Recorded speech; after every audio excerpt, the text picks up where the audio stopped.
All right, welcome Algebra 2 and Honors Algebra 2 for the first video here of 2021. We are in the 4446 game plan. Again, it doesn't matter if you're in Honors Algebra 2. Algebra 2, you only differ by one page here. So this is mostly for folks in Honors Algebra 2 that have made the jump from Algebra 2 to Honors Algebra 2, and you're down 2 sections here. So we're going to do the first 3 sections in here. But if you, anyone can watch this, either if you've missed class or you can get ahead a little bit. So talking about page 1 here, as we talked about in Algebra 2 today, defined what an imaginary number was, the square root of -1. So if we square both sides, that's how we get I is squared is -1. So when I have the square root of -27, so first off, if you type that in, it's going to say domain error, math error. I'm going to rewrite it as the square root of -1 times the square root of 27. The square root of -1 is I, so I can really go from here to I root 27. If you type in square root of 27, though, you get 5.2 something, unless you have the TI 30 excess multi-view. If you type in the square root of 27 there, it tells you 3 root 3. So what is 27? 27 is 9 and 3. We're breaking this into its prime factors. What's 9, 3, and 3? So to break out a radical jail, you need a pair. The square root of 9 is 3. So that breaks out a radical jail and joins the I through multiplication, so 3I. What stays on the inside is that 3 that didn't have a pair, so 3I root 3. So on number 2, a lot involved here. First off, I'm going to write it as the square root of -1 times the square root of 216. So the square root of -1 is I. Square root of 216, wow, so it's even. 2 and 108. 108 is 2 and 54. 54 is 2 and 27. 27 is 9 and 3. 9 is 3 and 3. There's a pair of 3s. There's a pair of 2s. 2 times 3 will give you 6, and that 6 will join with the I to be 6I on the outside. What stays on the inside is that prime 2 and that prime 3 that didn't have a pair, so that's 6. All right, so on number 4 here, so I'm just going to call it I root 18. Take the I out. If you have the square root of a negative, take the I out. I root whatever that number is, so I root 18. So 18 is 9 and 2. 9 is 3 and 3, so the 3 goes on the outside and joins the I, 3I. What stays on the inside is 2. 3I root 2. All right, so on 5, at a -5 times 4 is a -20. I times I is I squared. Again, from the top, I squared is a -1, so never write I squared. Leave it in your answer. Never do that. I squared is a -1. So I have -20 times a -1, which is a positive 20.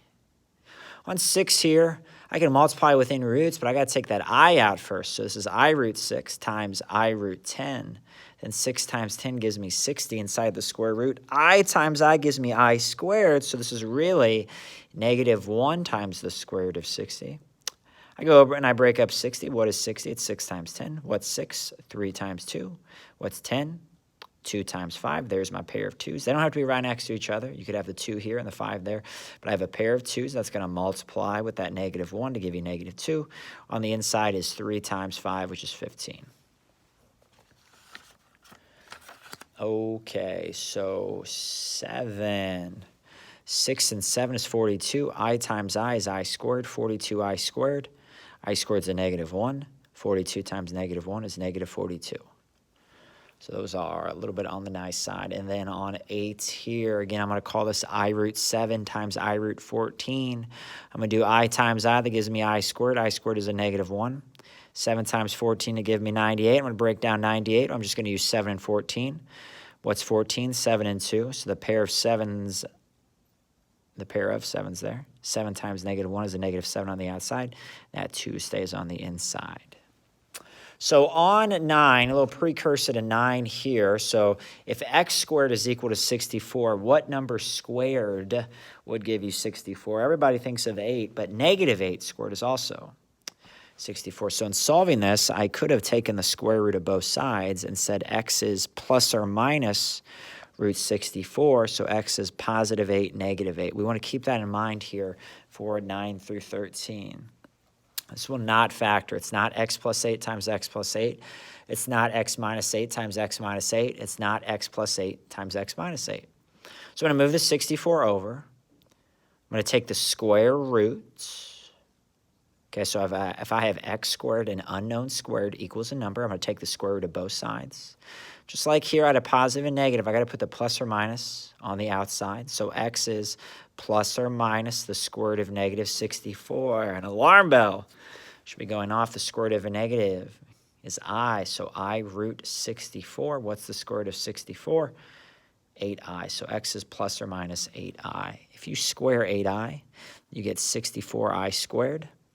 I squared is a negative 1. That's negative 64, and that's exactly what x squared was. And if you square a negative 8i, you get 64i squared, which we have just shown is negative 64.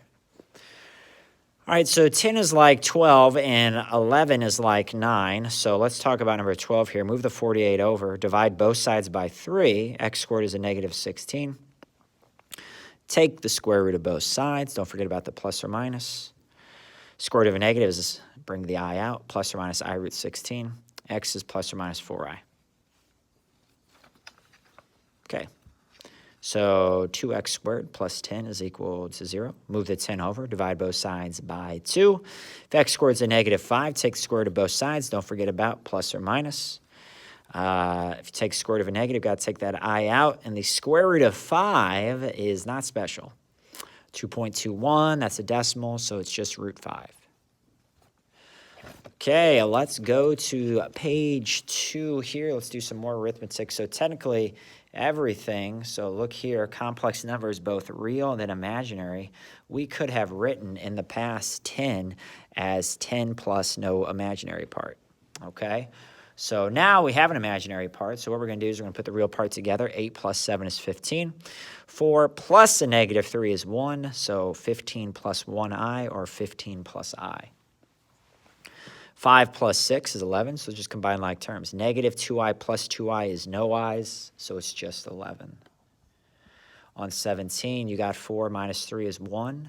Negative 8 minus a negative 7 would be negative 8 plus 7, a negative 1i, as I wrote over here. All right, on 18, 4 minus a negative 1 is 5. 5i minus 3i is 2i. And we're rolling. 19 here, 3 plus 7 is 10. Negative 8 plus 5 is negative 3i. On 20, negative 1 minus 3 is a negative 4. 4 minus a negative 6 is 4 plus 6, 10i. So negative 4 plus 10i. You can graph those, believe it or not, next year. So first outer inner last, let's FOIL this as well. I see these questions a bunch on the ACT. 7 times 8, 56. 7 times 3i, 21i. Negative 2i times 8, negative 16i. Negative 2i times 3i is a negative 6i squared. 21 minus 16 is 5. I squared is a negative 1. So negative 6 times a negative 1 is a positive 6. 56 and 6 give you 62 plus 5i.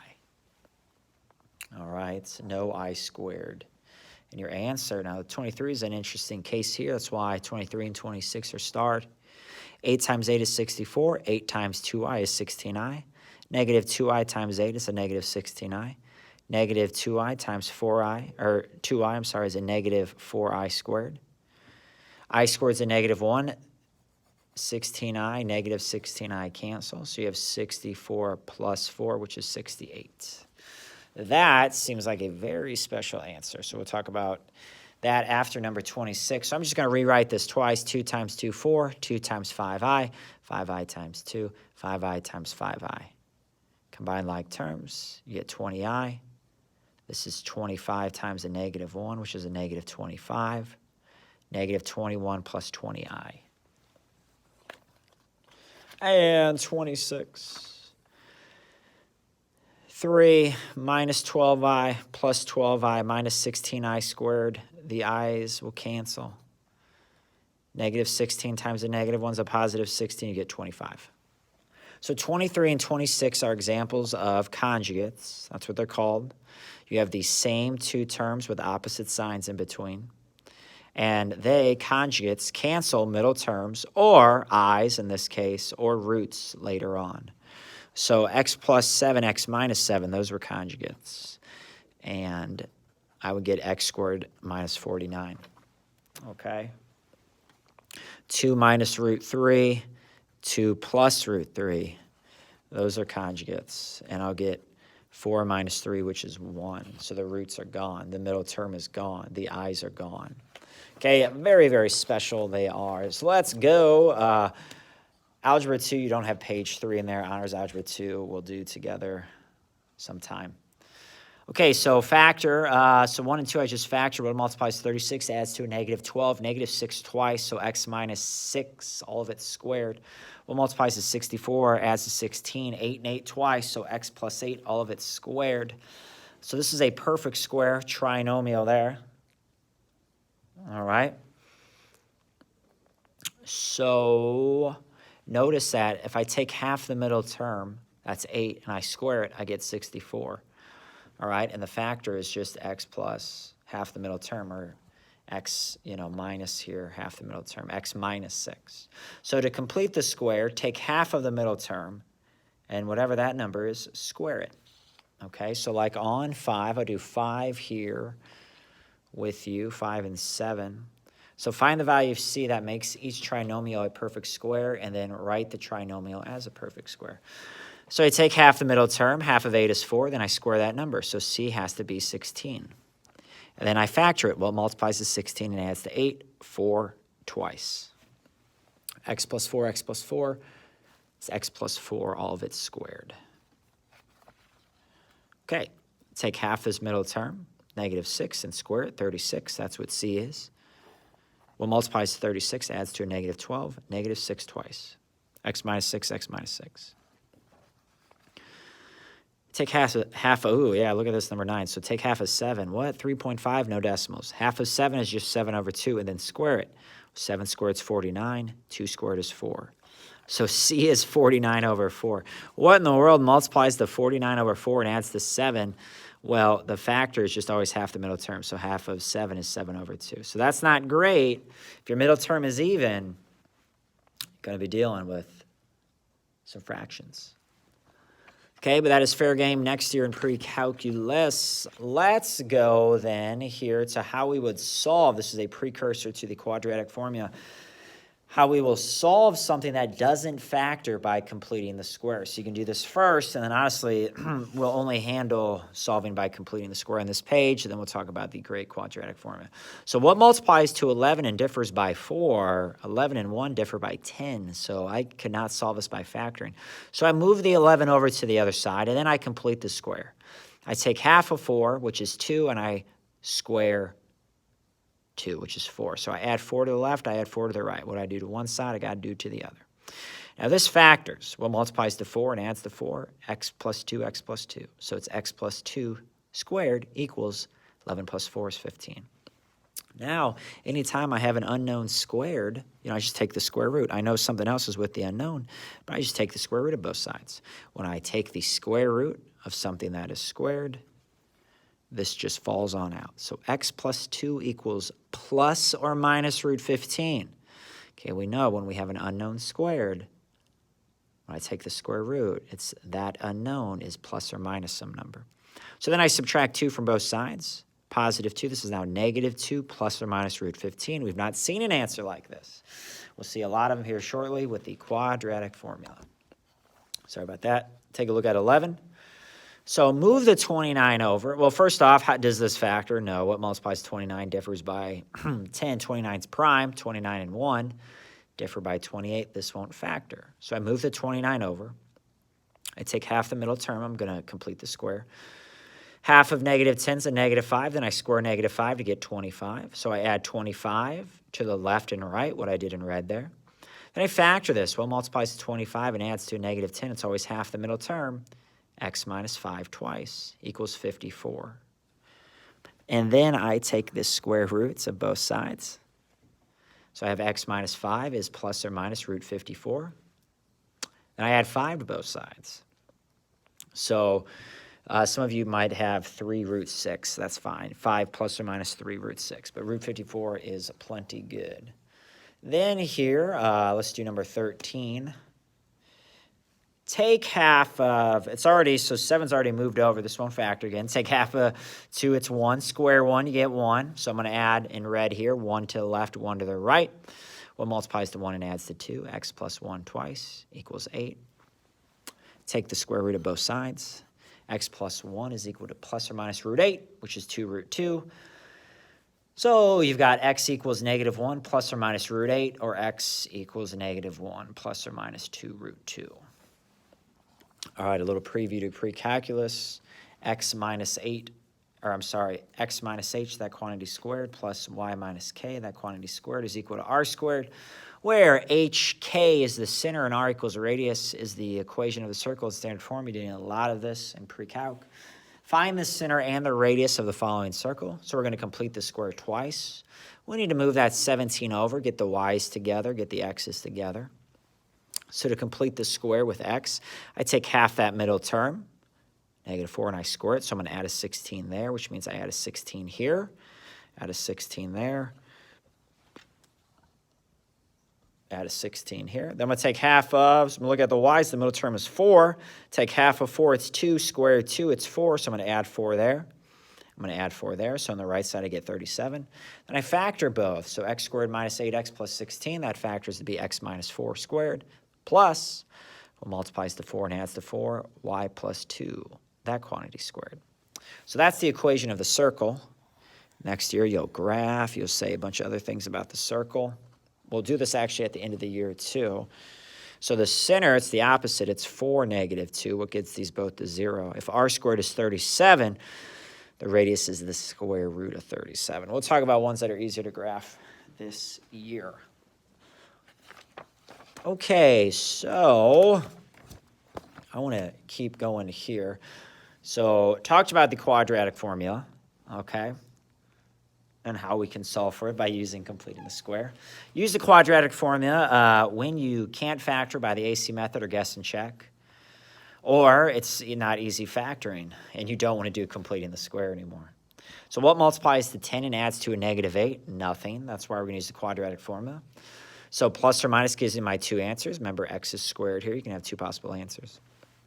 That's the opposite of the middle term, plus or minus the square root of the middle term squared, minus 4 times what's attached to x squared, times the constant, all divided by 2 times what's attached to x squared. So a is 1, 1x squared, b is a negative 8, and c is 10. So x equals the opposite of b, positive 8, plus or minus the square root of b squared, negative 8 squared, minus 4 times a times c, all over 2a. That is 64 minus 40, so that's 24. Now, if you type in the square root of 24, some of you are going to get 4.9. Then you can stop. So that is an okay answer. Some of you are going to get 2 root 6 because the square root of 24 is 2 root 6. That is a better answer, and you can divide 8, 2, and 2 by 2. Again, 6 is in jail. Can't touch it. So if you divide 8 and 2 by 2, you get 4 plus or minus root 6. That's the best answer.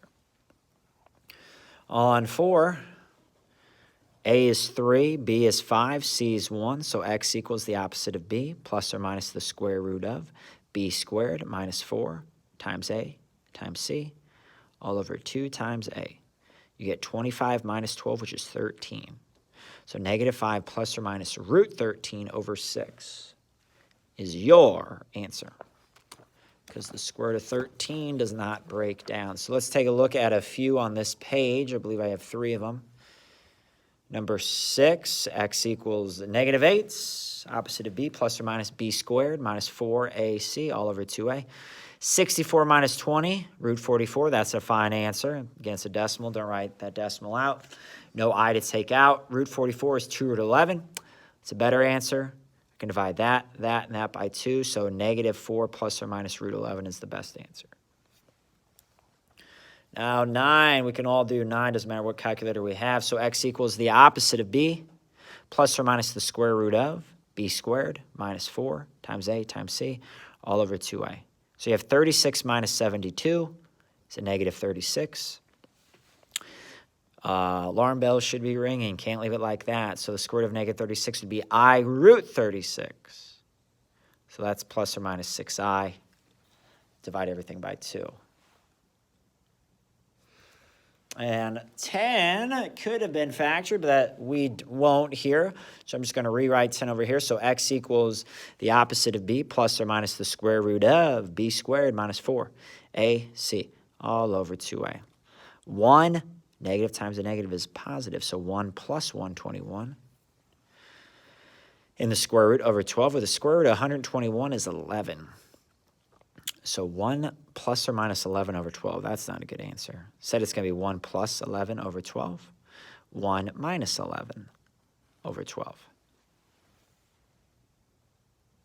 Getting us ready here for the last page. So what is inside the square root is called the discriminant, and it tells you, it's very important, it tells you what type of solutions you have. So if that number inside the square root is a negative, we saw that we had 2 imaginary solutions. If it was positive, we had 2 real solutions. So I can tell what type of answers I'm going to have, and we're going to end it on page 8 here, just by what that value in the discriminant is. So if b squared minus 4ac is greater than 0, i.e. positive, then there are 2 real solutions. If b squared minus 4ac is less than 0, then there's 2 imaginary solutions. And if b squared minus 4ac is equal to 0, then there's 1 real solution. So what would that be? What happens if you had 24 plus or minus 0 over 12? That's b squared minus 4ac. You'd just be left with 24 over 12, which is 2, 1 real solution. This is what the graph of 2 real solutions looks like. It crosses the x-axis twice. So this is the graph of something that doesn't have any real solutions, so no real solutions or 2 imaginary solutions. It does not cross the x-axis. This is the graph of a quadratic that has 1 real solution. It touches the x-axis once, jumps back off. And going to have 3 more here to finish, then this bad boy will be done. A is 3, B is a negative 5, C is 8. All I want is the value of the discriminant, so b squared minus 4ac, and then you to tell me what type of solutions they have. Don't use the quadratic formula. So b squared minus 4ac would be a negative 5 squared minus 4 times 8 times c. 25 minus 96 is a negative 71. That means you have 2 imaginary solutions.